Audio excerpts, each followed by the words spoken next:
Do you want your business to grow faster? Are you open to new and out-of-the-box ways to drive revenues and increase value? How do you imagine the most successful entrepreneurs and business leaders double, triple, or expand their businesses tenfold or more? This is a weekly podcast featuring conversations with business owners, executives, and leaders as we reveal behind-the-scenes details that give you, our listeners, the confidence to pursue your own deal-driven growth. On the show, we discuss a huge variety of deals, everything from large, complex mergers and acquisitions, capital raising, joint ventures, strategic alliances, real estate, affiliate and sponsorship deals, and more, including smaller deals that you can do without significant capital.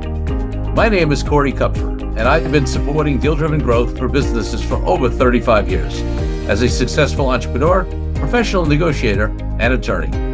My goal is to help you strategize, plan for, find, and complete deals that will help your company grow faster. Welcome to the Deal Quest podcast. Let's get started. So many people quit their jobs to become their own boss and end up being a slave to their business. Kevin Stansfield's dad walked away from a very high-paying job to buy a business from a stranger in a pub, which ended up consuming his life. When Kevin lost his dad to that business, he made the promise to himself that he would save others from making the same mistake. As the financial director of several large companies, he realized that business isn't personal and growth should be fun, not stressful. He helped grow one company from 2 million to 36 million pounds, another company from startup to over 400 employees, and helped another scale rapidly, which sold for 15 million pounds. For the past 16 years, Kevin has worked with over 300 business owners to get them working less and earning more. He's also written 3 books on how to play the game of business better than you ever thought that you could play it. Kevin, welcome to the Deal Quest podcast. Great to be here, Corey. Really looking forward to tonight. Yeah, I love that bio, that introduction around the entrepreneurial community. But in Entrepreneurs Organization, for example, where I've been a member forever, books like Michael Gerber's classic book, it's a Bible around working on your business, not in your business. And we talk about this concept all the time. And a lot of people really talk about that just in terms of, how their life is and how the business serves them, but it also affects deals. So I want to get into all that. But before we go there, and before we go to the deals you've been personally involved in and how you coach and help clients, I want to take you back to when you were a little kid growing up, maybe 10, 12 years old. What did you want to be? Because although we have some of your origin story there, about your father, I had a sense maybe that was a little later in life. When you were younger, what did you want to be growing up? I think as a kid, I had I want to be a football player. I think soccer as it is over with you. And I think that sort of runs out when you move into high school and realise there's bigger boys that are faster, quicker, and want it more than you do. So I think sort of back then it was a case of there wasn't really an entrepreneurial spark. I'm not sitting, I was one of the kids that started businesses. I had friends that had paper rounds, but none of that really interested me at the time. So I think I was pretty good at maths and science. Yep. And got to a point where I was going to either be a scientist or go into accountancy. My father was an accountant, and it was a fairly dull story, really, following your father's footsteps. But I did think chemistry, and we've got Pfizer's, the big pharmaceutical company, was just down the road from us. So that's really where I was aiming. I thought I'll branch out and do something in the sort of pharma world. So which I've gone into. I still look back and think, I should have pursued that one. But it came down to my A-levels, so my high-level exams, and I said, whichever one I do best in, I will pursue that career. Okay. And bizarrely, I did extremely well in my finance, in my maths, and I messed up my chemistry. And so over one paper, I think my life would have been in a completely different world. I might have been the guy that found the cure for COVID. You never know. Leave that to somebody else. I love it. And one more question looking back. What was the first deal of any type that you were involved in? It could have been something small as a kid or early in your career or whatever comes to mind. The deal I remember was my father buying this business. I think I was about 12 years old, and he did buy it from a man in a pub. He was down there, he was fed up, and that's what I wrote about in my book, The Big Dipper, was he was fed up in his well-paid job, but had great security. He was a good pension, and he could have been there for the rest of his life. But Yeah. Yeah. he got fed up working for an idiot boss and realised that he wanted something more than just a job. And he just came in one day and said, I'm going to start a business. My mother had started a printing business in our front room by that stage. So I was already, at the age of 12, slave labour. So I had very small hands. So it was back in the days of leaded type fonts. Yeah. So you had to choose the letters and put the letters together. And then it went into a hand press. And so with small little fingers. So it was good to practice my English and my spelling for that sort of thing as well. So I was aware of my dad's deal with the business. He paid a little bit up front, and then it was a payment over a period. I think it was a year or so. The previous owner had to work in the business, and I think he lasted about 3 months until my dad came home and said, "This guy's just got to go. He's driving me mad." So that was my first experience of deals are deals, but they're more than just that point where you sign on a dotted line. There's a lot more before, and there's a hell of a lot more after to make a really big deal work. So what type of business was it that your dad... So it was a sign company. It was, okay. I think it had been going since the war, even pre-war. And it was really old traditional, where it was proper sign writing. So you had artists that would draw things, and before the whole sort of perspex and laser came in, my dad bought one of the first laser cutters in the country. So he was at the forefront of that change of technology from old school to new school. And I remember him getting rid of the sign writer at the time. And he said, "Yeah, I wish I could replace all my team with computers, because they're a darn sight easy to work with." And that was a while back. So I can't resist asking, deal was cut in a pub. Do we know after how many drinks? I really don't know. My dad wasn't a big drinker, so okay. I think he was fairly sober, and it was a reasonable deal. And he took it from small business, I guess at the time it was probably around about $500,000, and he took it up to he doubled the size of it in probably about 5 to 7 years. But then a lot of businesses, it then stagnated at that size. Yes. For the next 10. Yes. And that was mainly because he didn't have the vision of what a bigger business was going to be. And a couple of companies that started at a similar time to his grew into national chains and became very big businesses. And the owners, I'm sure, made a lot of money by selling those at a later stage. But my dad fell into the trap of having a business that was a job. And unfortunately, after 15 years, we hit the early 90s, mid 90s recession, and his team weren't behind him, so they didn't really support him. The bank didn't support him, and it was like rats leaving a sinking ship, and he was just left on his own with no one to talk to. I got into accounts at that stage, and he phoned me up one day and said, "Kevin, I think I'm going to lose the business." And I just went, "Why didn't you come to me before? Why didn't you speak to me? I've got people around me now that can help."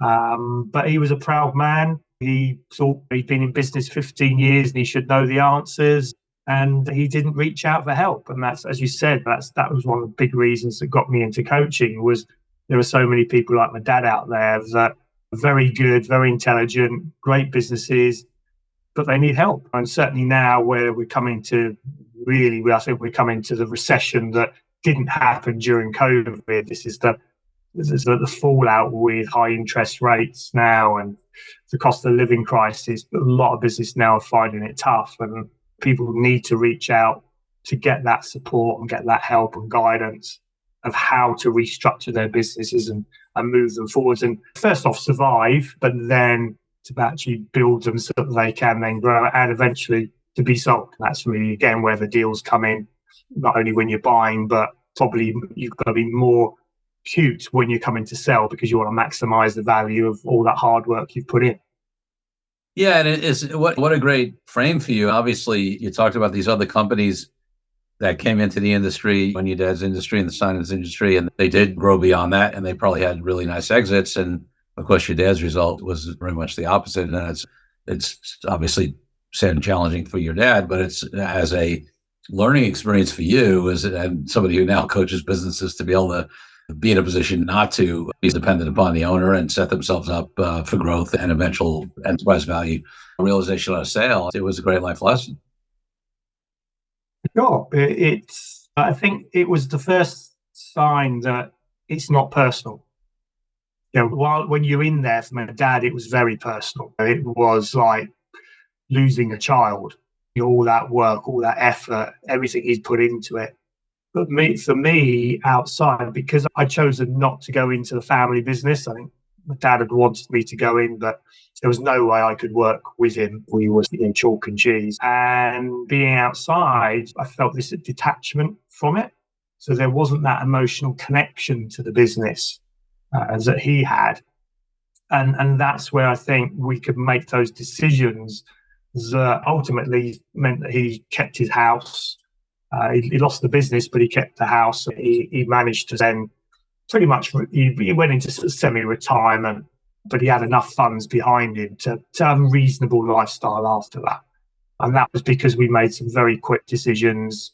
We negotiated hard with people like the bank and creditors and suppliers, and just treated it as I said, as a game. It's a game that we're trying to win. We don't win every game, but if we lose the game, we don't sit there crying about it, and you just pick yourself up and move forwards again. And that's tough for a lot of people in business, where it's their livelihood, it's their egos attached to it, their persona, everything is sort of tied into it. And sometimes you need to have run 2 or 3 businesses to realize that it's not you. That business is not the reflection of you. It needs to be let go of. And it's the same with, I don't have children myself, but a lot of people with children, at some point, you've got to let them lead and make their own way and make their own mistakes. The parents that hang on to their children for a long time don't do themselves any favors, or I don't think they do the kids any favors either. Yeah, so it's interesting. So I want to use this as an access point to go a little deeper, because the people who listen to this podcast know I talk about mindset all the time, because being successful in business and deals in life, in my mind, it's not about, sure, the numbers and legal and all this other stuff is important, but if the mindset's not right. And you talked about a number of things that I want to talk about and follow through on how you work with your clients to help them avoid these pitfalls or shift, because mindset shifts are often difficult. And you talked about your dad being prideful, having pride, and being that kind of person who's less likely to reach out for help. And he's certainly not alone by any means. You talked about it not being personal, but people take it personally, especially maybe as a first-time founder. You started to open up this conversation. And for me, in the coaching that you do, we can talk about all this stuff logically, right? You can give that example of your father versus these other companies that ended up exiting. And logically, people will understand that makes sense. But that doesn't mean that they can get there. It doesn't mean that they can let go of whatever blocks or issues or lack of trust or control issues or whatever it is for them, pride, that come up. So talk to us a little bit about that experience in coaching people through that, and how you do that successfully, and what stands in the way. I think there's a little formula that I use. I write about in the book, and it was one that was taught to me at an early stage of coaching, and it's become my mantra, the fundamentals. And it's not just about business; it's about success in life, in anything. It doesn't matter in sport, in marriage, in your personal life.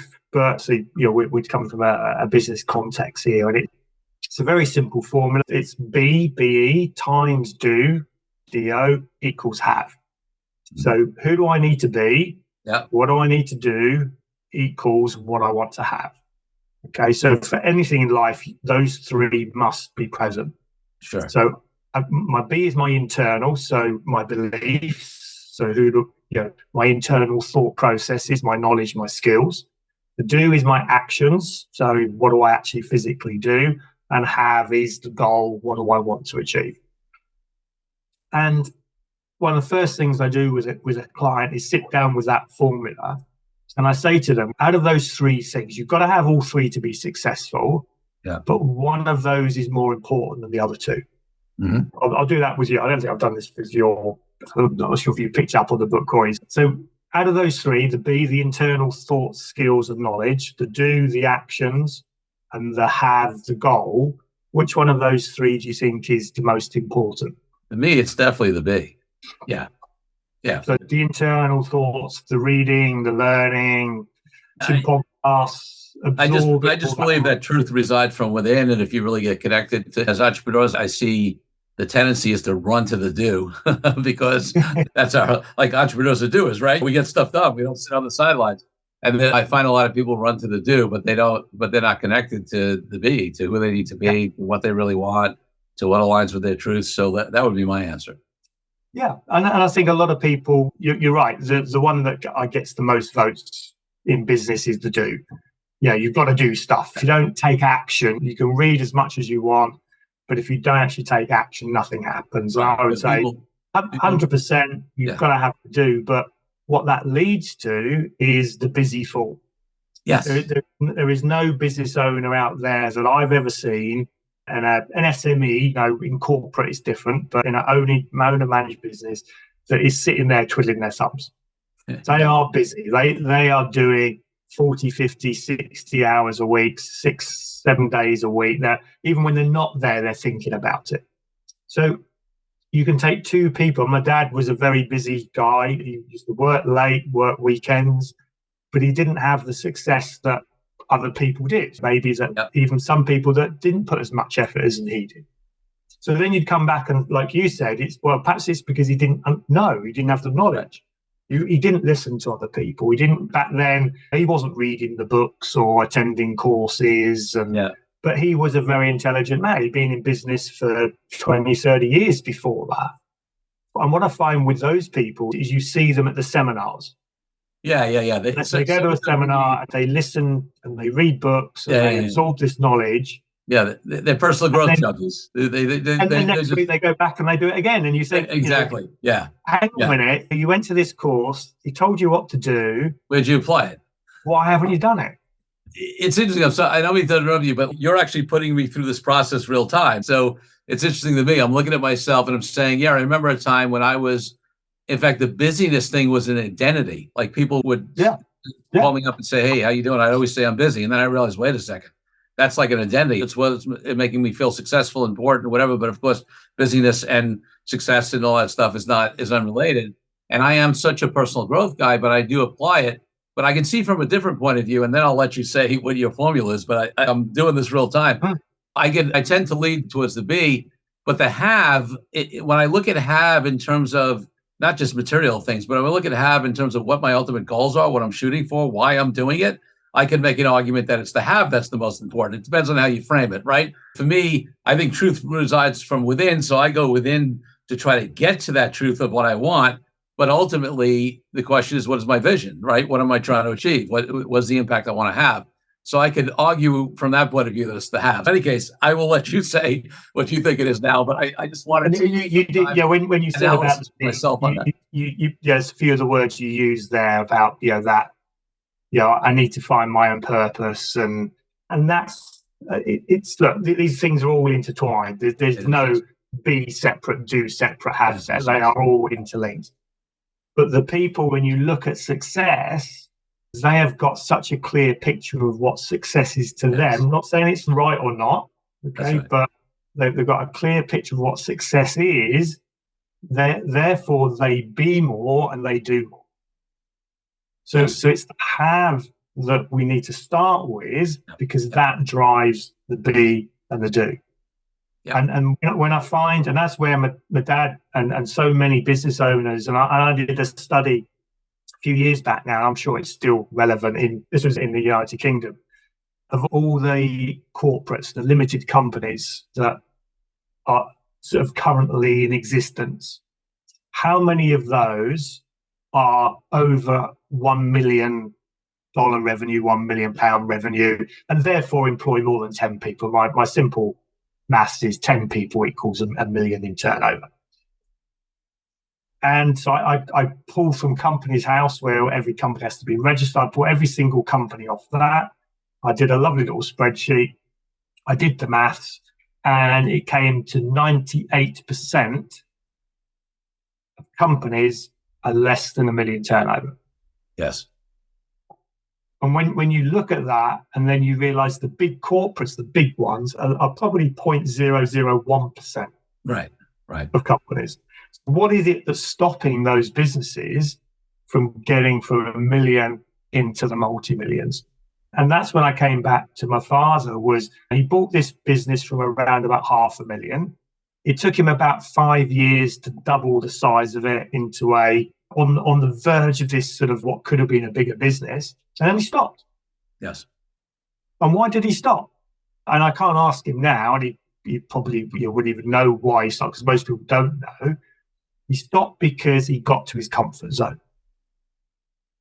Yes. He got to a point where he was earning as much money and probably a little bit more money than he was when he had a job. He had the perceived freedom to do whatever he wanted to do, although he never had more than a week's holiday and had to work weekends and long hours. So you could argue he didn't have any freedom, but they say an entrepreneur is somebody that would rather work 80 hours a week for themselves and 40 hours a week for somebody else. Yes. But he didn't have that vision of turning that £1 million business into a £10 million business because he'd never done it. He'd worked for I don't know what was £100 million business, but he was a small cog in that big business. Now he was the big cog in his own machine, but he hadn't got the knowledge or the experience to be or the do, because he didn't have the goal. If he'd said, I want to be a £10 million business in the next 5 years, Yes. then he would have gone out and got the B, and he would have done what it took. Because it wasn't the lack of effort, it was just the fact that he was running around his hamster wheel and he wasn't getting any further forward. And that's why when you get to that point, after another 10 years, you're a bit exhausted. You've lost sight of what's going on around you. And at 1 million, you're always vulnerable. You have a team of 5 people, one person leaves, that's 20% of your workforce has just walked out the door. Yep. And this is why in deals, when we're buying businesses, the value, the multipliers for valuations are so low because the risk is so high. But a PLC with 1,000 employees would lose 100 employees and it would have no impact on their output. Maybe in one department it would. So that's the bit that when I start with a client is, what is the have? Why are you in business? What is the goal here? What do you want to achieve? And I don't call it retirement anymore, because I used to say to people, when do you want to retire? I don't want to retire. Retirement is when you start dying. Right. Okay, so I've changed the language into, when do you want financial freedom? Yes. When do you want the point where you've got enough money invested in assets, not in your business, because your business is always risky. I've got one client who phoned me last week to say Google have just updated their algorithm. It's just destroyed my website. Yeah. My business has just gone overnight, just disappeared because Google did something. I've got another one that takes all their money through PayPal. PayPal fell out with them, froze their bank account. No money. So all business is risky. So therefore, you can't rely on that as financial freedom. You need to invest in stocks and shares in the big companies, into property, or you've got to mitigate your risk over smaller businesses and have an umbrella. So once you know what that figure is, and it's quite scary because in the UK, and it's probably a little bit more in the US, if you want a passive income of £50,000 a year, you're going to need around about £1 million invested in assets. Right. So how are you going to sell your business for £1 million? Because at the moment, it's you, 2 people who could walk out the door tomorrow and basically start up and do what you're doing. So once you get their mind into the have, then they go, so I'm going to need to grow. So I don't know how to grow from 1 million to 5 million. Okay, now you need to learn. Now you need the skills, or you need to employ the people who have got the skills to get you to where you want to be. So then all the pieces of the puzzle fill into that. And I akin it to a jigsaw puzzle. So if I gave you a jigsaw puzzle and I just dumped all the pieces of the jigsaw in front of you, so just imagine they're on the table there. What's the first thing that you would need me to provide you to help you with that jigsaw puzzle? The picture of what it's supposed to be. Yeah. Yeah, but how many people will just start turning bits of puzzle over and go, oh, yeah, there's a few bits of blue that go together. Unless you see the picture, how are you going to do this? And then once you've got the picture, what are the next things you need? Where would you start next? Yeah, I would try to, if we're talking about a real puzzle, I would start around the edges usually because you have the square. It's easy to. Exactly. So the first thing you want to find the four corners, don't you? Yeah. Okay. So you find the four corners of the puzzle and then you work on the straights and then you fill in. So for me, the four corners of business, and every business is the same. When you boil down to it, there's four corners that you need to identify. You've got your finance, and admin. So how do you keep score? You've got your sales and marketing. So how do you grow? You've got your operations, which is how do you deliver? And then you've got people who are going to run your business for you. So for any business, for any size, they boil down to those four fundamentals. So if you're great at employing, recruiting, retaining, motivating people, you've got a chance. Okay. If you can add to that your sales and marketing, if you can build a great sales and marketing process that continually brings people in and keeps people, then you've got an even better chance. Yeah. If you can control the finances and make sure you don't ever run out of cash, yeah, you've got you actually do it. And then you've got the operations, which is, can you deliver a consistently great quality product and service? You get all four, you've got a business. But most business owners are probably strong in one or two of those. That's right. And that's where they need the knowledge and the skills to actually grow. And when we're buying businesses, what we're looking for is people who don't have those skills, that are weak in, at least two of those areas, because they're the ones that for us are vulnerable, and that we know that they're fed up with running their businesses and they just want to get out, and therefore the deals that we can have are based on emotions, not logic. That's you'll probably come on to that within deals that the majority of deals that I've ever done and I've seen be done, they're 80% emotion, 20% the sums. Yeah, especially in the small and medium sized business realm. I'm not saying that's not true with the bigger businesses, but the ratio does shift a little bit when you got. But there's always emotion involved. I think on the huge deals, there's no emotion involved. Not true. Yeah, no. But it's not. What happens then? The emotion is about ego. Yeah, there's a lot more ego at that level, and about winning, and about the person that's involved in it. Yeah. So it's understand, and then you've got to really understand the psychology of who the players are, and often the player that you think you're playing against is not the player. That's right. They're hidden one or two rows back, and really identifying what they are and who's playing the game is really important. Let's take a break from the show for a minute so I can tell you about an incredible resource my team and I have put together for you.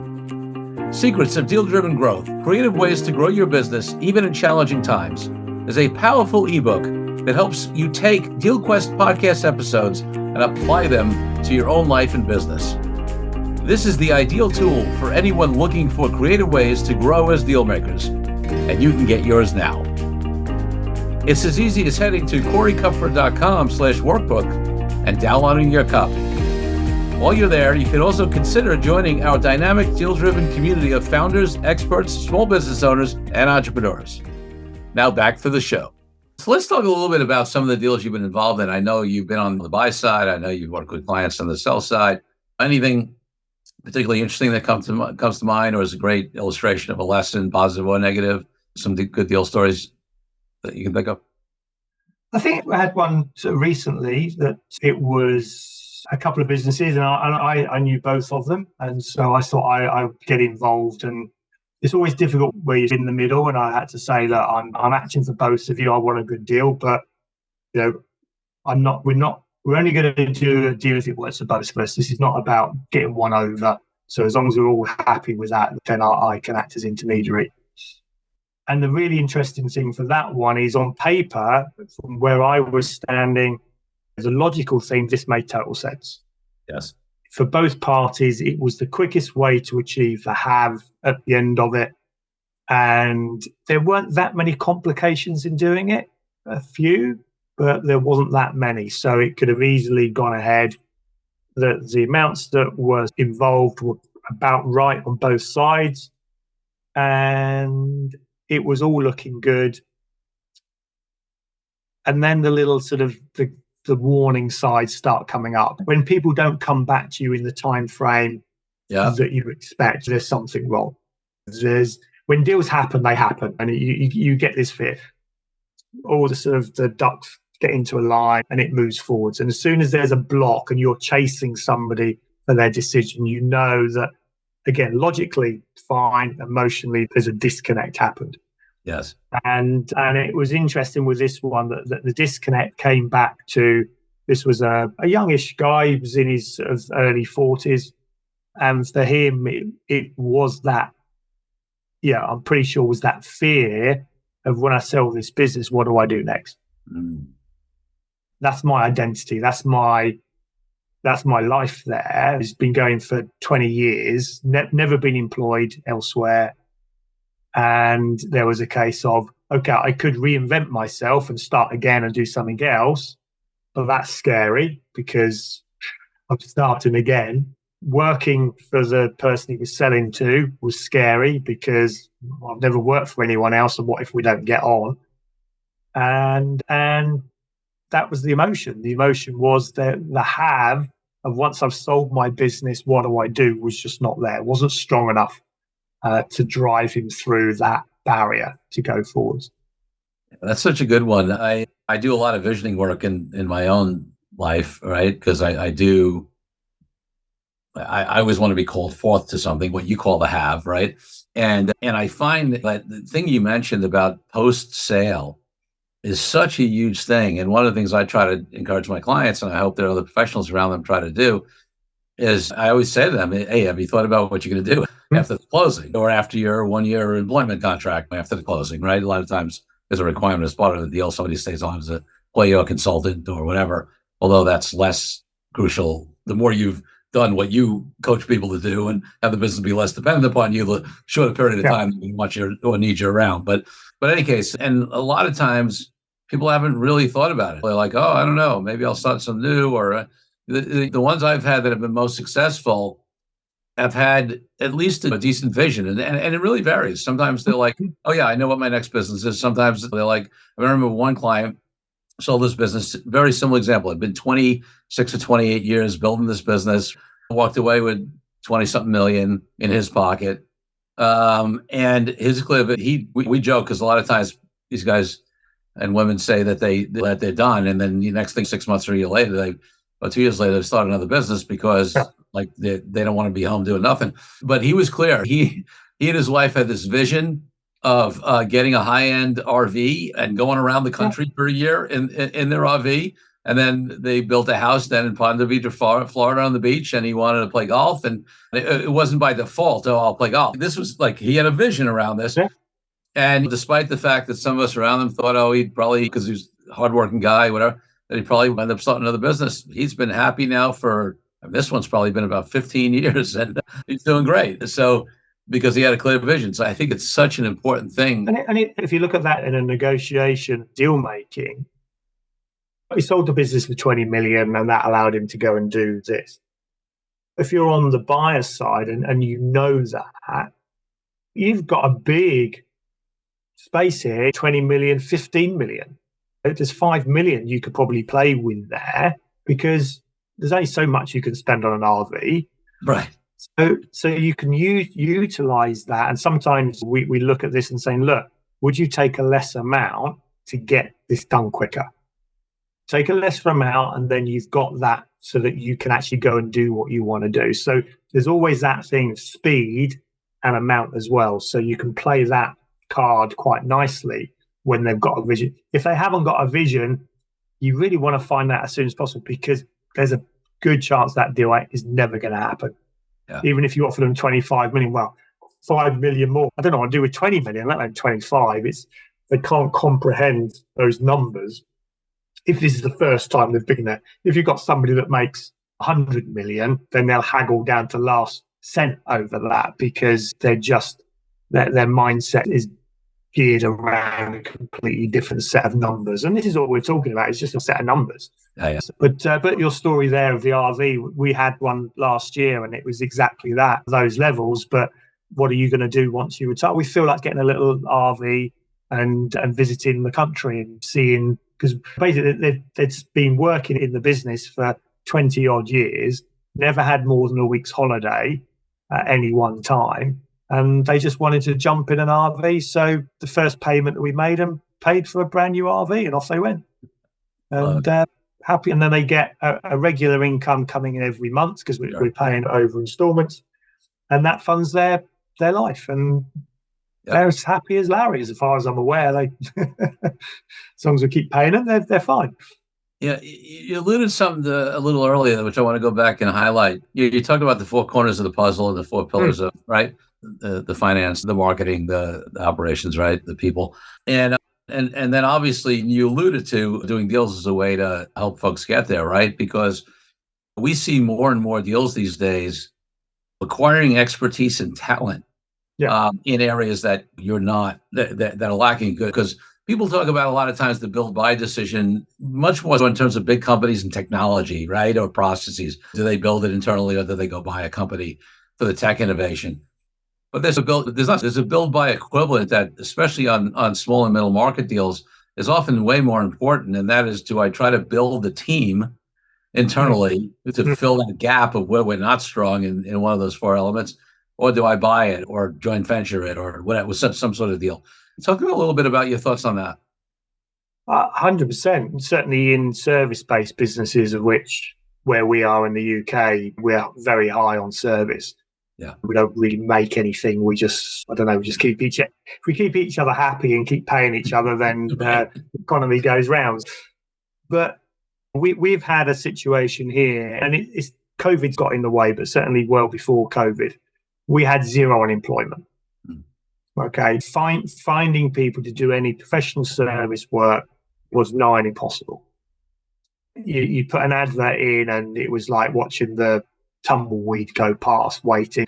And unfortunately, and that led to price increases. So wages were going up. So you found that the next person you were recruiting wanted 10 to 20% more than your current staff. In effect, you couldn't employ them because then you have to put all your wages up for everybody.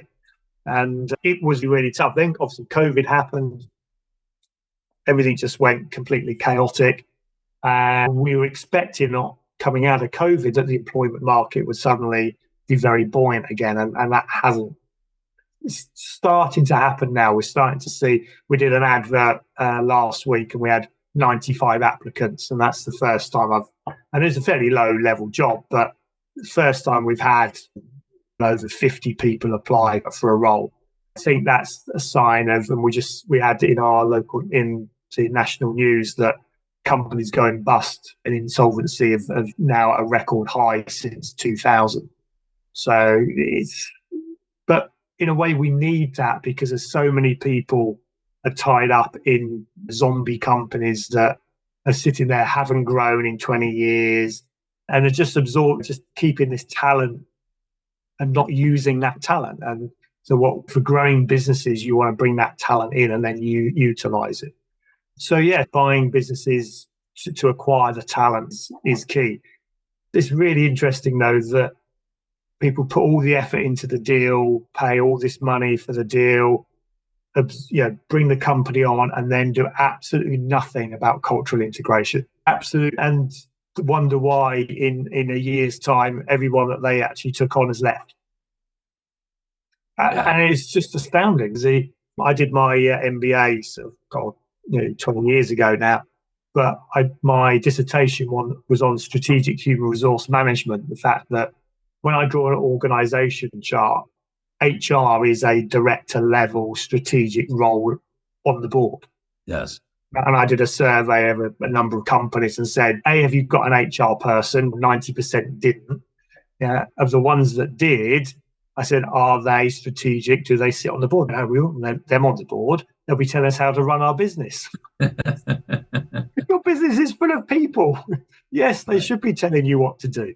And I've seen it so many times in mergers. There is no effort put into how do we integrate these two cultures from a new dynamic business that is full of youngsters to one that's been going for 50 years and full of old farts? You've got to have some sort of plan to actually achieve that. Yeah, it's interesting having been doing what I've been doing in terms of deals for decades. Yeah, I remember there was a time where that wasn't even talked about. Like it wasn't even a topic, right? Cultural integration. Now, what's really shocking is that it's been a while, in the last last decade or whatever. There's been a lot of talk, books written, all kinds of stuff on culture, on company culture, on starting just with company culture, period, but then obviously running into integrating cultures on deals.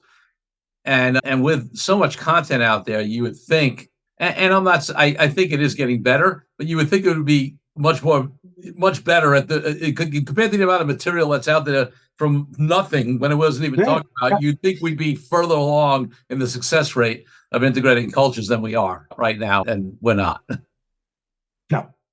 No, because it takes time. It takes a lot of effort, and people want the quick fix. I've just bought that turnover, add that turnover to my turnover. Suddenly, I've got a bigger business, and the reality is, that whole people thing to bring it in takes effort, and I just don't think it is given enough credence at a board level. That's a good thing in a deal. You're looking for the chinks in the armor and where your leverage points are to actually bring your price down, and so we can use all of these things. The fact they don't have it, and because we know that if you don't have it, the performance of those businesses are probably lower, so therefore they're undervalued. And actually, by bringing those things in, the actual increase in profitability is going to be really good. So that's another thing for the deals, is we're looking for where is a quick, can we take this business and within 12 months put enough profitability on it to actually fund the purchase. Yeah. And if we can do that, then we know pretty much we can buy these businesses for no money, so all funded and paid out of its own improvements. That's great. So we're coming to the end here. I want to give you an opportunity to talk about what people can find out more about you. And then also in that, tell us a little bit more about these books you've written.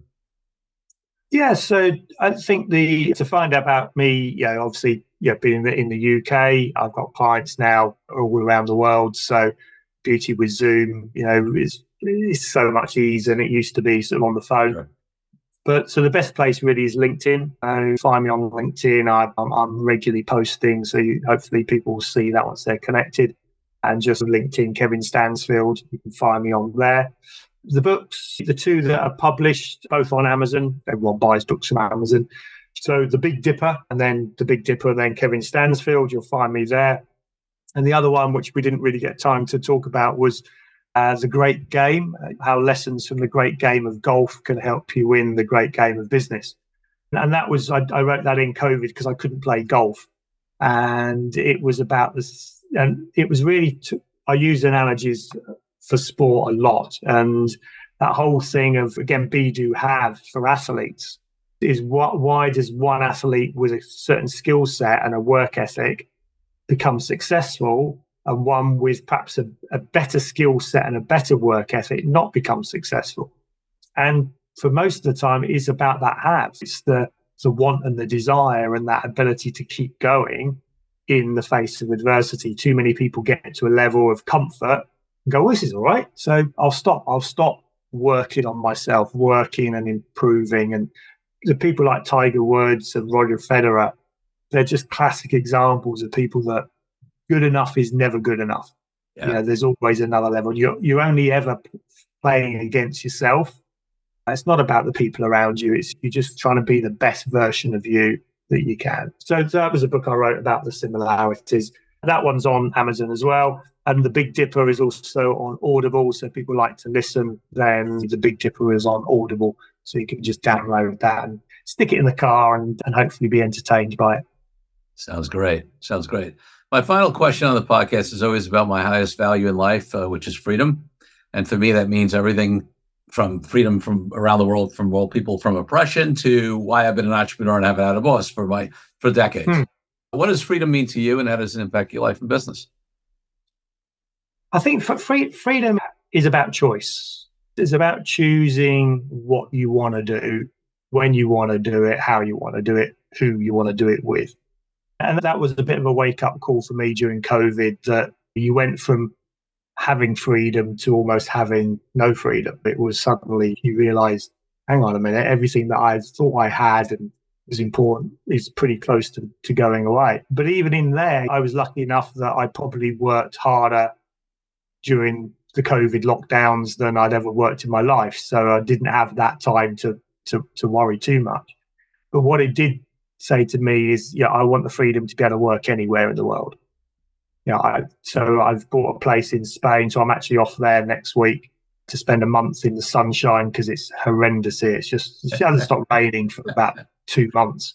Yeah. And so I want to be able to play golf when I want to be able to play golf, play tennis when I want to be able to play tennis. But still, I want to be able to work hard and do deals and help clients to grow their businesses. So that balance for me and that ability to choose, it's not always there. I think, if you always had the ability to do anything you wanted to do, I think life would be a bit, sometimes you just got to be, it's nice to wake up and know that you've got to do something because you just got to do it. Yes. So you need that little bit of, you need the black to make the white stand out. So Contrast. Absolutely. Kevin, thank you so much for being a great guest on the Deal Quest podcast. Been a pleasure, Corey. Yep. So thank you very much for having me. Thank you for joining me on this episode of Deal Quest, where we help you understand how deal-driven growth can be your ticket to freedom. I want to invite you to a unique way to tap into the wisdom and experience of the Deal Quest community. The Deal Den is a place where entrepreneurs, high-level executives, and business leaders come together, support each other's growth and success, and share what's working best, as well as what challenges we are facing right now. You will get input not only from me, but from all of our members. We collaborate and serve each other. To join us, go to corykupfer.com/dealden. I'll see you there. I'm Corey Kupfer. Until next week, wishing you the freedom and financial prosperity that I know your Deal Quest will bring.